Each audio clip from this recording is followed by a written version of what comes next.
자, 오늘 말씀 출애굽기 20장 12절입니다. 내 부모를 공경하라. 그리하면 내 하나님 여호와가 내게 준 땅에서 내 생명이 길리라. 아멘. 하나님께서 이스라엘 백성들을 구원해내시고 그들에게 법을 주시는데 그걸 뭐라고 그러죠? 율법이라고 말씀드렸습니다. 율법은 크게 세 가지를 포함하고 있다고 그랬어요. 법이, 율법 안에. 첫 번째는 제사법이에요. 제사법. 제사법은 하나님 앞에서 어떻게 인간이 죄를 사함받을 수 있는가, 그것을 가르쳐 준 것이 제사법이에요. 구약에. 그 제사법이 완성이 된 게 누구세요? 예수님이죠. 예수님이 제물이 되셔서 내 죄를 대신해서 십자가에서 죽으심으로 완성이 됐어요. 구약의 제사는 매번 죄 지을 때마다 짐승을 내 대신 잡아가지고 하나님께 드렸거든요. 그런데 이 제사법을 통해서 구원받는 길을 가르쳐 주셨어요. 구약에도. 그 다음에 두 번째는 도덕법입니다. 지금 오늘 보게 될 도덕법은 영원한 도덕법이라고 말합니다. 영원한 도덕법, 세레모니얼 로우, 영원한 도덕법. 그러니까 앞에 영원한이 붙었어요. 형용사가. 그냥 도덕이 아니에요. 우리가 말하는 사람 사는 곳에 윤리, 도덕 이런 얘기가 아니고요. 이건 바뀌지 않는 법이에요. 도덕법. 인간이 이 땅을 살아가면서 예수를 믿든 믿지 않든 모두에게 해당이 되는 것이 이 도덕법입니다. 십계명. 그리고 마지막 하나는 시민법, civil law. 마지막 이 사회 구조 속에 우리 대한민국에서 살 때도 법이 있고 또 지구촌에 살 때도 법이 있잖아요. 이건 바뀌어요. 그때마다 바뀌어요. 시민법이 있습니다. 이 세 가지의 법을 통틀어서 율법 이렇게 말합니다. 율법. 그래서 하나님이 구약 성경을 보면 율법과 계명 이렇게 얘기했어요. 계명을 따로 떼실 때가 있어요. 그 정도로 오늘 이 십계명은 중요한 겁니다. 이해되셨죠? 지난 시간에 1계명부터 4계명까지는 하나님을 사랑하는 개인 영성에 대해서 말씀을 드렸어요. 그렇죠? 내 개인의 영성을, 자기가 내 영성을 책임지지 못하면 문제가 생겨요. 따라합시다. 내 영성은 내가 책임진다. 내 영성이 견고하지 않기 때문에 시험에 드는 거예요. 이유 없습니다. 성경 우리에게 그걸 계속 가르쳐 주세요. 내가 내 영성을 지켜야 돼요. 건강하게. 그것이 십계명 중에 나 외에 다른 신을 두지 마라, 그리고 우상을 만들지 마라, 그리고 내 이름을 망령되이 일컫지 마라, 그리고 안식일을 거룩하게 지켜라. 이것은 하나님께 나가는 개인적인 영성입니다. 그 중에 핵심적인 것이 1계명이라고 그랬죠. 나 외에 다른 신을 두지 마라. 두 부분으로 나눠집니다. 그리고 5계명부터 오늘 보게 될 10계명까지, 5계명부터 10계명까지는 사람, 이웃을 사랑하는 이웃사랑에 대한 부분인데, 이것은 예수 믿지 않는 사람들에 해당된 것이 아니라 교회 공동체, 예수 믿는 사람들이 어떻게 공동체를 이루어가야 되는지를 가르쳐 주는 겁니다. 그래서 하나님이 직접 세우신 두 공동체가 있습니다. 뭐죠? 하나는 가정 공동체입니다. 또 하나는 교회 공동체입니다. 이건 하나님께서 직접 세우신 거예요. 그러니까 가정이나 교회나 이것은 하나님이 세우신 것이기 때문에 매우 중요합니다. 오늘 배우게 될 공동체, 공동체의 영성입니다. 앞부분은 개인 영성이라면 뒷부분은 공동체 영성입니다. 그 중에서 가장 중요한 것이 오늘 5계명입니다. 내 부모를 뭐 하라? 공경하라. 공경할 때 어떤 일이 일어난다? 내게 준 땅에서 내 생명이 길리라. 여러분, 이 생명이 길겠다고 하는 거, 여기 부모라고 하는 것은 단순히 혈육만 얘기하는 것이 아닙니다. 혈육만 얘기하는 것이 아니라 넓은 의미에서 이 부모라고 하는 것은 가정과 교회와 세상까지, 좀 확장해서 세상까지 권위자들을 얘기하는 겁니다. 내 위에 둔 권위자들에 대해서 공경할 줄 아는 마음이 되라. 여러분, 좋은 리더가 되려면요, 지금 내가 섬기는 리더를 잘 섬겨야 됩니다. 진짜 좋은 리더가 되려면 내가 지금 섬기고 있는 상사를 잘 섬겨야 건강한 리더가 됩니다. 좋은 리더가 되지 못하는 이유는 그 상사의 흠만 캐내기 시작하죠. 자기는 시키면 하지도 못하면서. 그래서 늘 인생이 비리비리 이렇게 사는 거예요. 예수님도 이 부모 공경에 대해서 완벽하게 육체를 가지신 예수님도 완성을 하셨습니다. 예수님이 이 땅에 오셔가지고 공생애를 사실 때 나사렛에 가셔서 가족들을 부양합니다. 장남으로 태어나셨잖아요. 그래서 인간으로는 태어나셨는데 아버지 요셉이 일찍 돌아가셨어요. 그래서 장남으로서 그 역할을 30세까지, 약 30세까지 동생들을 돌봤습니다. 육체를 가지고 있을 때에도 가족들을, 특히 어머니를 잘 부양했어요. 엄마 아빠를.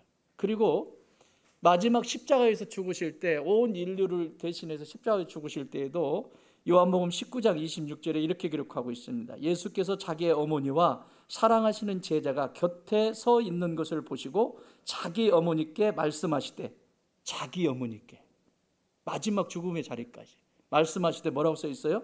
여자여 보소서 아들이니이다. 마지막 십자가에서 운명하실 때까지 어머니를 챙겼어요. 아버지 요셉은 일찍 돌아가셨다고 그랬잖아요. 자신의 제자 요한에게 어머니를 맡기고 운명하십니다. 이게 부모 공경의 모습을 끝까지 보여주셨어요. 예수님이 이렇게 하셨어요. 예수님이 율법도 주셨고 인간으로 오셔서도 그걸 완벽하게 완성하셨어요. 그러면 저와 여러분도 이 계명을 따라서 사셔야 합니다. 부모님을 공경하지 않을 때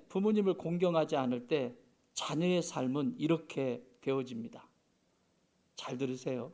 내가 부모님을 함부로 하고 부모님의 말을 무시하고, 왜 무시하는지는 조금 이따 말씀을 드릴게요. 어쨌든 함부로 했어요. 어른들을 함부로 하고 부모님을 함부로 했어요. 그러면 어떤 일이 일어나냐? 첫 번째, 생명의 복을 누리지 못합니다. 생명이라고 하는 것은 어떤 것이 있으면 사망이 있고 생명이 있잖아요. 무엇을 하든지 신이 나, 생계가 있어. 신이 나. 이 사업을 해도 신이 나고 삽질을 해도 신이 나고, 이게 생계거든요. 하나님 주시는 생명이에요. 여러분, 이게 부모를 공경하지 않을 때 자녀들에게 이 생명이 흘러가지 않습니다. 부모는 자녀들을 위한 그 사랑의 마음이 흘러가잖아요. 아무리 못됐어도. 부모를 공경하지 않을 때 생명이 흘러가지 않아요. 오늘 12절의 말씀이죠.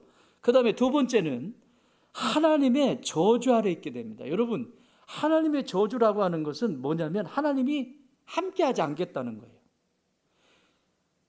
특히 믿는 사람들이, 믿음의 사람들이 부모님을 함부로 대한다. 그건 하나님이 너와 함께하지 않아, 이런 말하고 똑같은 거예요. 그래서 이 5계명을 주신 거예요. 지금 신명기 27장 16절, 그의 부모를 경홀히 여기는 자는 저주를 받을 것이라 할 것이요 모든 백성은 아멘 할지니라. 명확하게 말씀하셨어요. 부모를 경홀히 여기는 자는 저주를 받을 것이다. 하나님이 말씀하시는 저주는요, 하나님이 나와 함께하지 않는 걸 저주라 그래요. 무슨 천둥치고 벼락 때리는 게 아니라 그 전능하신 하나님이 나와 함께 하시지 않고 나를 사랑하시는 하나님 나와 함께 하시잖아요. 무서운 말이에요. 세 번째, 인생이 풍요롭지 못합니다. 뭐가 풍요롭지 못하다? 풍요롭지 않죠. 여러분, 자녀가 부모를 공경하지 않고 부모하고 맨날 싸움박질 하는데 풍요롭겠어요? 돈이나 뜯어가려고 그러고 맨날 그 생각하는 것이 누가복음 15장에 나온 것처럼 우리 아버지는 왜 안 죽어? 빨리 죽어야 유산을 줄 텐데, 이런 생각이나 하고 이런 마음을 가지고 있는 사람에게 어떻게 하나님의 복이 흘러가겠어요? 인생이 풍요롭지가 않죠. 잠언서 30장 17절, 아비를 조롱하며 어미 순종하기를 싫어하는 자의 눈은 골짜기의 까마귀에게 쪼이고 독수리 새끼에게 먹히리라. 말도 안 되는 말이잖아요. 독수리 새끼한테 먹힌대. 하찮은 존재에게도 자꾸 어려움을 당한다는 거예요. 하찮은 인생을 살면서 굳이 신경을 쓰지 않아도 되는데 신경 쓸 일이 너무 많아지는 겁니다. 인생이 풍요롭지가 못하는, 인생이 궁핍해진다는 것을 강조하는 겁니다. 네 번째는 따라합시다. 공동체를 붕괴하는 주범이 된다. 여러분, 부모님을 공경하지 않는 것으로부터 공동체를 무너뜨립니다. 가장 가까이는 가정 공동체를 무너뜨리고요. 그게 그대로 교회에 오잖아요.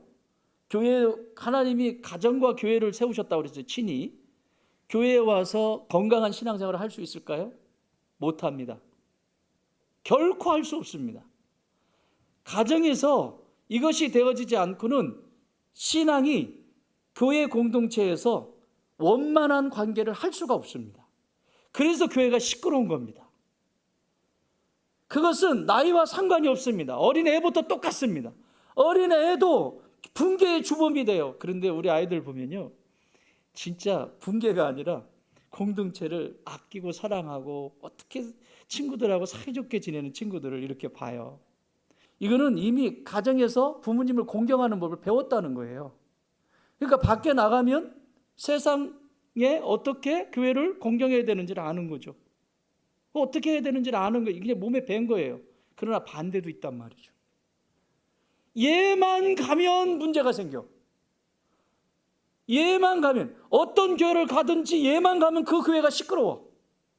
근데 어떤 분은 여기 있다가 여기도 살려놓고, 또 이쪽으로 갔는데 여기도 또 살아나고, 또 이쪽으로 가면 이쪽이 살아나고, 또 여기 가면 여기가 살아나고. 할렐루야. 붕괴의 주범이 되면 안 돼요. 붕괴의 주범이 되면 안 돼요. 연합하고 하나 되고, 어떻게 하면 앞을 향해서 우리가 마음을 모아서 갈 수 있을까? 그것이 부모를 공경하는 자의 모습이고, 공경하지 않을 때는 붕괴의 주범이 됩니다. 그러니까 이유를 찾아내요. 이유 되지 않는 가짜는 것들을 막 찾아내서 꼬투리를 물고 막 징징대고, 뭐 이게 맞냐 틀리냐 말을 섞고 싶지 않을 정도로 막 이렇게 되는 거예요. 응? 마지막 다섯 번째는 중요해요. 하나님과의 관계가 완전히 단절됩니다. 부모님을 공경하지 못하면 하나님과의 관계가 단절돼요. 그러니까 교회 속에서도 앉아있긴 하지만 부모님을 공경하는 그 습관이 어린 시절부터 되어지지 않으면 교회 속에서도 계속 갈까 말까, 끊을까 갈까 할까, 뭐 계속 이거 하고 있는 거예요. 그러니까 하나님과의 관계가 단절이 돼요. 이거 회복하는 방법은 나중에 조금 이따 말씀을 드릴게요.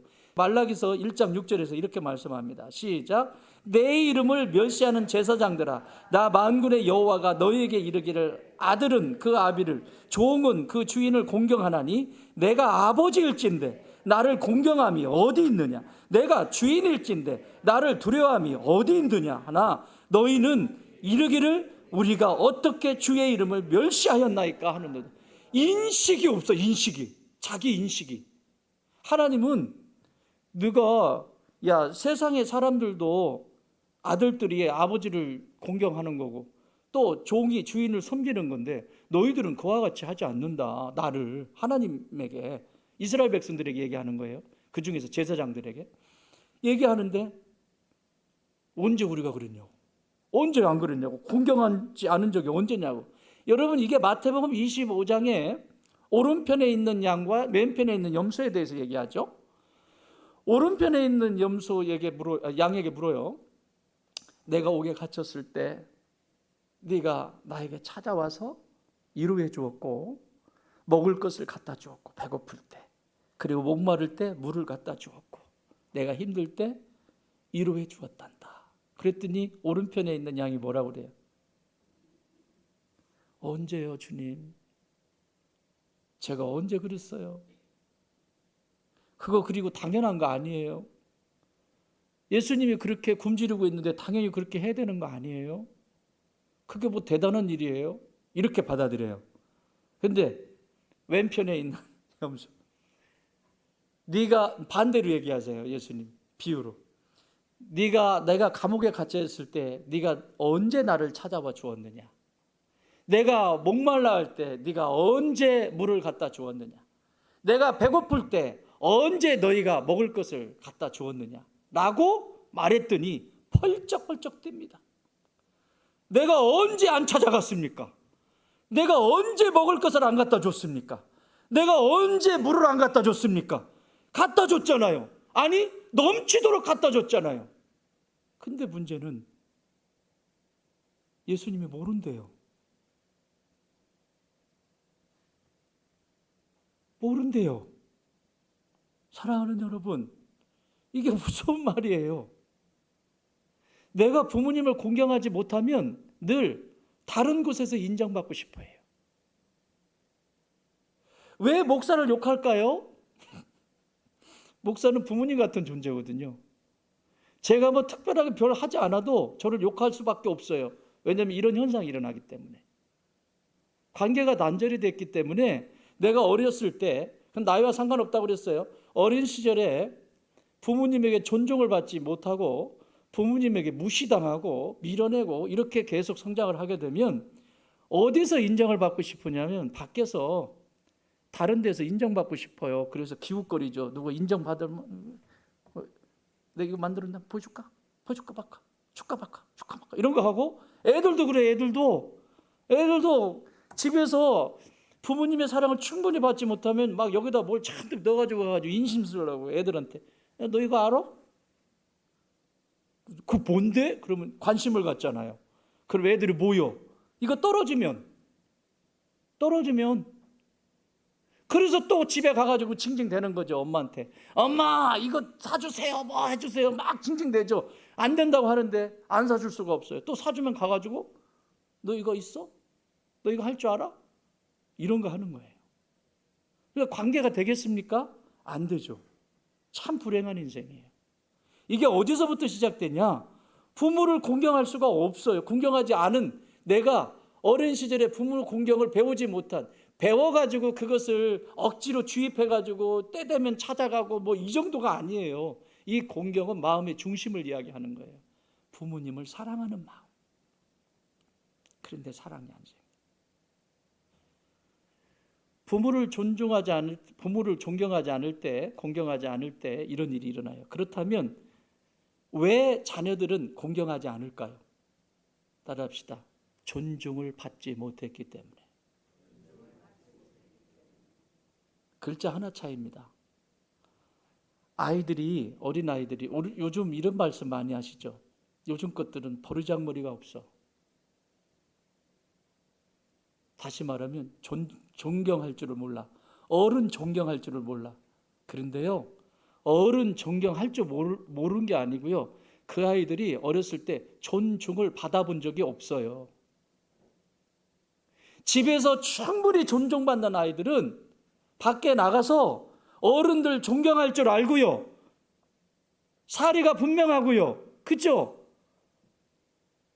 존중을 받아본 적이 없으니까 밖에 나가서도 당신이 뭔데 나한테 이런 말을 하고 어쩌고 저쩌고 막 이런 거 하는 거예요. 왜? 늘 무시당했으니까. 내가 부모님한테 무슨 말을 하려고 하면 부모님이 넌 저리 가. 그리고 부모님 중에서 차별하잖아요. 큰애는 큰애다라고 좋아하고, 막내는 막내라고 좋아하고, 중간에 있는 샌드위치는 항상 너는 뭐 한다고 그러니 끼지 마. 네가 뭘 한다고. 무시당하고. 자녀를 존중하지 않는 부모의 모습입니다. 존중하지 않은. 자녀를 존중하지 않는 부모 때문에 일어나는 현상. 자녀를 존중하지 않기 때문에 자녀들에게 주어지는 상처. 5가지만 볼게요. 이런 상처를 입게 돼요, 아이들이. 그래서 어른들을 무시해요. 교회 속에 와서도 집에서 배운 것이 그거기 때문에 교회 속에서 중직을 맡고 별짓을 다 해도 소용없습니다. 자기 성질대로 합니다. 네? 조율이라는 것도 없고 뭐 아무것도 없습니다. 이런 일들이 일어납니다. 자, 자녀를 존중하지 않기 때문에 주어지는 5가지의 상처. 첫 번째, 따라합시다. 정체성 혼란과 낮은 자존감. 낮은 자존감. 여러분, 자존감과 자존심이 있습니다. 자존감은 나는 이 세상에 유일한 하나밖에 없는 존재라고 하는 자기 긍지입니다. 누가 뭐라고 해도 내가 공부를 적게 했을 수도 있고, 내가 가난할 수도 있고, 내가 건강을 잃어버릴 수도 있고, 어떤 상황이 낮은 자리에 있다 할지라도 나라고 하는 존재는 이 지구상에 단 하나밖에 없다라고 하는 그 마음을 가지고 살아가는 존재가 자존감을 가진 존재입니다. 근데 자존심은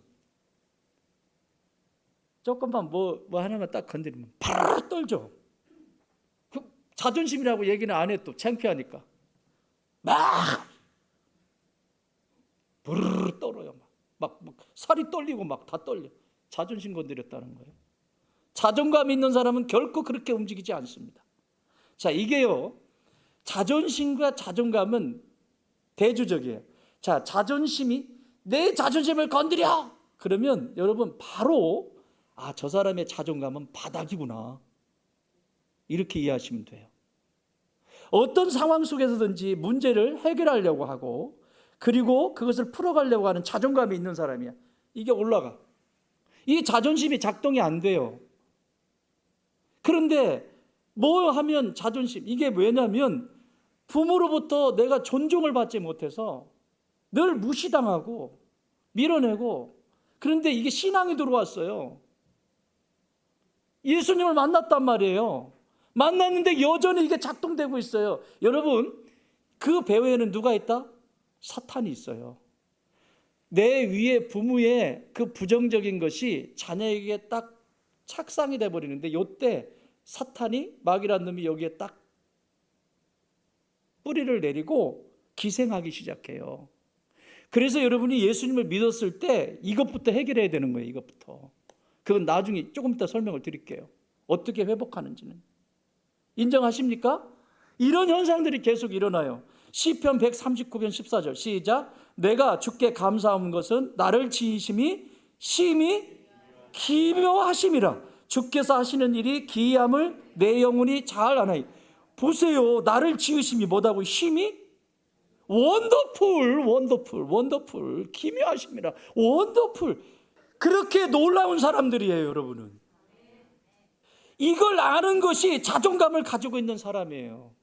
그렇지 않으면 계속 자존심 부리면서 내가 어딘, 부모님의 무관심은 하나님이 주신 존귀한 정체성을, 하나님 주신 정체성을 흔들어 버려요. 무시당했기 때문에. 두 번째는 불신과 대인 관계의 어려움. 불신. 신뢰를 못해요. 뭐를 해도. 누구랑 뭘 하면 신뢰하지 못해. 의심부터 해. 왜 그래요? 당했으니까. 여기 있는 것은 다 당한 거예요. 사실 자녀들이 부모를 공경하지 못하는 이유는 내가 부모님한테 당했다는 거예요. 사람들한테 당했다는 거예요. 여기 오늘 공동체 영성 중에서, 훈련 영성 중에서 다음 시간에 보게 될 살인하지 말라, 이런 것이 다 뭐냐면 당했다는 거예요. 내가 당했다는 거예요. 당했기 때문에 그게 자꾸 작동이 되는 거예요. 불신이 찾아오죠. 그러니까 대인관계에 쉽겠어요? 부모님에게 버려지거나 방임당한 경험은 인간관계에서 근본적인 불신을 낳게 됩니다. 로마서 13장 1절 시작. 각 사람은 위에 있는 권세들에게 복종하라. 권세는 하나님으로부터 나지 않음이 없나니 모든 권세는 다 하나님께 정하신 바라. 보세요. 하나님께 왔는데도 믿질 않아요. 결국 신뢰하지 못하는, 이건 뭐냐면 단순히 부모님에 대한 것만 아니라 하나님에 대한 공경심도 사라지는 거예요. 그러니까 신앙이 껍데기만 붙잡고 사는 거죠. 진짜를 붙들지 않아요. 신앙도 헛것만 붙들고 살아. 그러니까 내 감정이 중요하고 내 생각이 중요하고 내 인생의 경험이 중요하니까 학원 정리하는 것처럼 계속 움직여가는 거예요, 삶이. 이게 언제까지? 깨달아질 때까지. 다시 치유될 때까지. 반복적으로 움직입니다. 반복적으로. 부모를 공경하는 게 이렇게 힘들어요. 자녀를 존중하지 않기 때문에 공경을 받지 못해요. 세 번째, 정서적 불안과 두려움을 갖게 됩니다. 무슨 불안? 그렇죠. 이제 막 여기에서 공포증도 오고 우울증도 오고 계속 이런 게 오는 거예요. 우울해지기 시작하고. 여러분, 이 우울이라고 하는 것도요, 잠시 있다가 올 수 있잖아요. 그렇지만 그게 회복이 안 되고 길게 간다? 이 문제들이 있어요. 나를 길러주신 부모님으로부터 무시당하거나 외면당하거나 그러면 헤어나오지를 못해요. 신앙도 마찬가지입니다. 한참 은혜 받았다고 펄쩍펄쩍 뛰다가 어느 순간에 싹 사그라져 가지고 이래서 교회 가기 싫어, 저래서 싫어, 이래서 싫어. 원인이에요, 원인. 디모데후서 1장 7절 시작. 하나님이 우리에게 주신 것은 두려워하는 마음이 아니요 오직 능력과 사랑과 절제하는 마음이다. 하나님이 주시는 것은 두려워하는 마음이 아니에요. 능력을 주시기 위함인 거예요. 믿으십니까? 부모의 부재는 두려움을 심어줘요. 이것은 삶의 전반에 영향을 주게 돼 있어요, 그 사람에게. 네 번째, 도덕적 방황과 죄에 유혹되어집니다. 죄의 유혹에 빠져버려요. 도덕적 방황 뭐예요? 이걸 뭐라고 그러지? 문란하다고 그러죠. 잠언서 22장 6절 시작.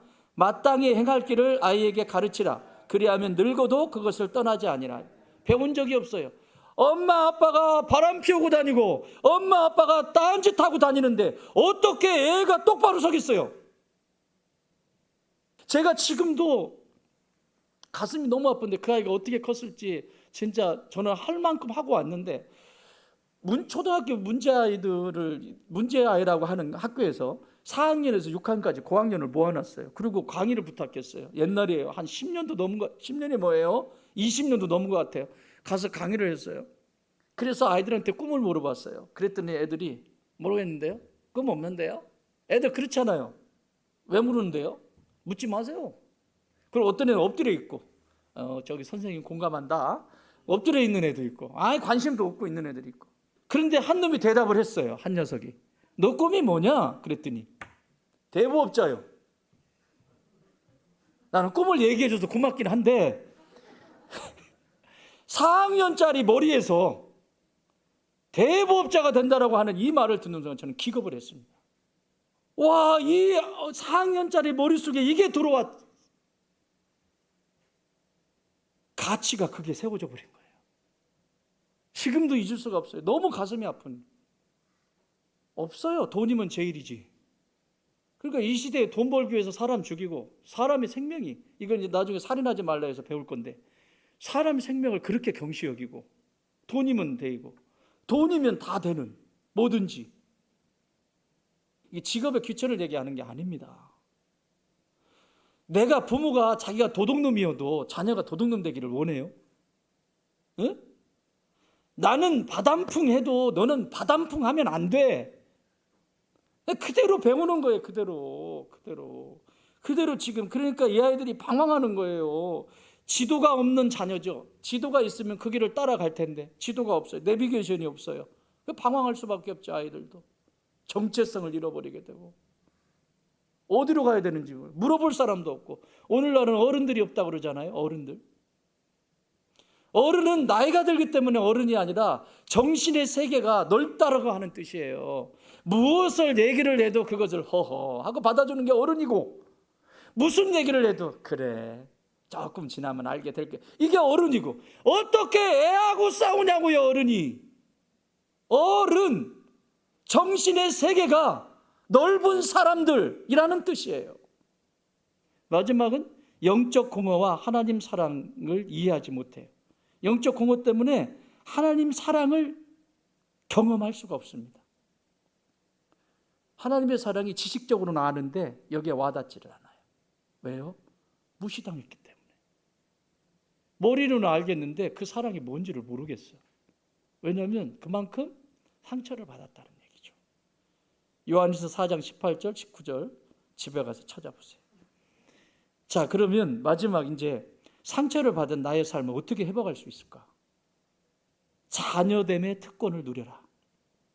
따라합시다. 자녀됨의 특권을 누려라. 요한복음 1장 12절 시작. 영접하는 자 곧 그 이름을 믿는 자들에게는 하나님의 자녀가 되는 권세를 주셨다. 여러분, 예수님 때문에 여러분 하나님 자녀 되셨죠? 하나님 자녀 맞습니까? 하나님의 자녀는 당당합니다. 진짜 내 육신의 부모님은 연약하고 내가 원하는 만큼 다 해줄 수 없고, 여기 이 세상의 부모님은 완전한 존재가 없어요. 저를 비롯해서 완전한 존재가 아무도 없습니다. 완전하신 분은 우리 하늘 아버지이십니다. 내가 하나님의 자녀라고 하는 그 분명한 정체성, 그것부터 시작해야 돼요. 다른 데 기웃거리지 말고, 내가 하나님의 자녀라면 지금 이렇게 살아갈 수가 없지. 내 자존감이 올라오기 시작하잖아요. 내가 하나님의 자녀인데. 그렇죠? 그 자존감이 자존심이 아니라 자존감이 올라온다고. 나라고 하는 존재가 어떤 존재인지, 어떤 대가를 치르고 내가 하나님의 자녀가 됐는지, 예수님의 그 십자가의 모진 십자가를 통해서 그 대가를 치르시고 나를 사셨다고요. 그렇게 산 존재가 나라고요. 그리고 내가 하나님의 자녀로, 이전에는 마귀의 자녀였는데 하나님의 자녀로 옮겨졌다고요. 할렐루야. 이것 때문에 사는 것입니다. 그래서 우리가 기력이 없는 존재가 아니라 기력이 있는 존재로 사는 거예요. 두 번째, 하늘 아버지의 그 사랑을 기억하라는 거예요. 여러분, 하나님의 사랑을 어떻게 다 말로 표현할 수 있어요? 땅의 바닷물을 먹물 삼고 하늘을 도루마리 삼아도 다 기록할 수 없대잖아요. 시편 27편 10절 시작. 내 부모는 나를 버렸으나 여호와는 나를 영접하시리이다. 내 부모는 나를 버렸을지 모르지만 여호와 하나님은 나를 버렸다 못 버렸다? 안 버렸다? 버리시지 않는다. 내 육신의 부모는 연약해서 다 채워주지도 못하고 그랬지만 내 하늘 아버지는 모든 것을 다 채우시고 기다려주시고 함부로 하지 않으시고, 그분이 내 하늘 아버지세요. 여러분의 육신의 부모님이 여러분을 사랑하셨을 거예요. 그러나 완전하지가 않아요. 그래서 이 하늘 아버지의 사랑, 자녀됨의 특권을 가지고 그 사랑을 누리셔야 합니다. 아멘. 세 번째는 성령님께 도움을 구하셔야 돼요. 성령님은 우리의 속까지 알아요. 우리 상처까지 알아요. 우리 깊은 것까지 알아요. 그 깊은 것을 알고 버려두지 않고, 고아처럼 버려두지 않고 다시 살리세요. 요한복음 14장 18절 시작. 내가 너희를 고아와 같이 버려두지 아니하고 너희에게로 오리라. 성령님이 하시는 거예요. 내 안에 나도 모르는 상처가 이 안에 있어요. 근데 성령님께서 그 상처를 깊이 포기하시고 치유할 수 있도록 끌어내 주세요. 아버지의 사랑 안에서. 아멘. 네 번째, 말씀과 기도로 무장하셔야 됩니다. 여러분, 그리스도인은 말씀과 기도를 떠날 수가 없어요. 그것이 회복의 길입니다. 하나님의 말씀은 길 잃은 자에게 새로운 길을 보여주세요. 그리고 그 기도는 그 길을 걸어가게 하시는 힘의 근원이 됩니다. 그래서 시 119편 105절에서 주의 말씀은 내 발의 등이요 내 길의 빛이니이다. 아멘. 여러분, 그리스도인이 말씀을 덮어놓고 사는데 어떻게 그 길을 인도함을 받겠어요? 기도할 때 이런 기도하죠. 인도하여 주시옵소서. 그러면 하나님이 뭐라고 하신지 아세요? 너를 인도하지 않은 적이 단 한 번도 없단다. 네가 말을 안 들었지. 인도해달라고 하지 말고 인도하시는 대로 순종하게 하여 주옵소서. 순종할 수 있는 능력을 부어주시옵소서. 그렇게 기도하셔야죠. 하나님은 내 삶을 인도하시지 않은 적이 없어요.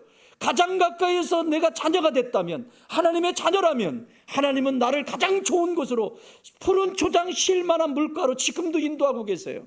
문제는 내가 순종하지 않는 것이에요. 내가 말을 듣지 않는 것이에요. 그러므로 인도하시는 대로 순종할 수 있도록 저에게 능력을 부어 주시옵소서. 마지막, 교회 공동체의 사랑을 서로 나누셔야 합니다. 상처받은 나의 삶이 회복되려면 교회 공동체 안에서 사랑하는 법을 배우셔야 돼요. 여러분, 가정과 교회는 하나님이 세우셨어요. 교회는 다양한 사람들이 모였습니다. 여기서 갈등이 일어나고 어려움이 일어날 때 어떻게 사랑할까라고 질문하셔야 됩니다. 따라합시다. 어떻게 사랑할까? 그런데 이렇게 질문하면 끝납니다. 왜 저래? 왜 이래? 왜? 왜 하지 마세요. why가 아닙니다. 하나님이 듣고 싶은 것은 why가 아니에요. how입니다. how. 어떻게 사랑할 수 있을까요? 근데 why는 왜 사랑해야 되는데요? 내가 왜 손해봐야 되는데요? 왜 내가 그렇게 해야 되는데요? 거기에는 해결점이 없습니다. 부부가 살아갈 때도 마찬가지입니다. 부부가 살다 보면 이런 갈등 저런 갈등이 일어나잖아요. 그죠? 왜라고 질문하면 부부는 회복할 길이 없습니다. 가정의 문제도 회복할 길이 없습니다. 그런데 어떻게 해야 됩니까, 하나님? 어떻게 할까요? 라고 물으면 성령께서 지혜를 주십니다. 여러분의 섬기는 교회 공동체는 바로 치유되고 상처가 회복될 수 있는 장입니다. 이 뒤에 세력은 언제나 사탄이 진치고 있다는 것을 기억하십시오. 우리로 하여금 당당하게 살지 못하게 하는 어둠의 세력 앞에 무릎 꿇지 마시고 십자가 앞으로 나오셔서 주의 은혜를 구하십시오. 오늘 성찬에 참여하실 때에도 그런 마음으로 참여하십시오. 나의 죄가 있을 때에는 그 죄가 이런 상처들이 계속해서 파고 들어와서 나를 나답게 살지 못하게 만들어요. 그래서 맨날 자존심. 그 자존심 건드렸다고 견디지를 못하잖아요. 그거는 어린애도 그래요. 어린애도 자존심 건드렸다고 학교 안 간다고 그러고, 요즘은 자존심 건드렸. 어른은 안 그래요? 자존심 건드렸대. 자존심. 그놈의 자존심. 도대체 그놈의 자존심. 오늘 성찬에 참여하시면서 예수님의 피와 예수님의 몸을 받으시면서 주님, 내 안에 자존감을 회복시켜 주시옵소서.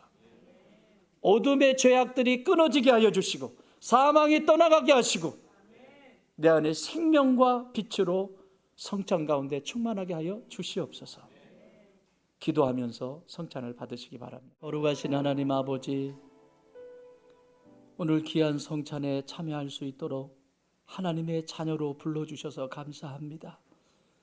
이 세상에서 상처받고 눈물의 골짜기를 지났다 할지라도 이제 하늘 아버지가 내 아버지시여 그 사랑 안에서 오늘도 성장하고 있음을 자랑하게 하여 주시고 내가 얼마나 특별한 존재인지 누구한테 함부로 취급당하거나 누구한테 함부로 망가뜨려지는 인생이 아니라 하나님의 존귀한 자녀인 것을 다시 한번 이 성찬을 통해서 깨닫게 하셨습니다.